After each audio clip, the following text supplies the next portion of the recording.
కదా నీ కథ ముగింపులేనిదై సదా సాగదా ఇదే కదా నీ కథ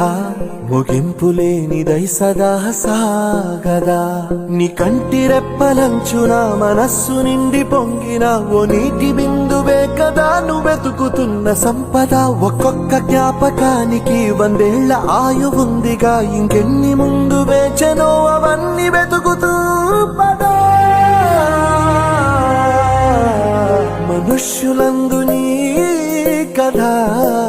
మహర్షిలాగా సాగదా మనుష్యులందు నీ కథ మహర్షిలాగా సాగదా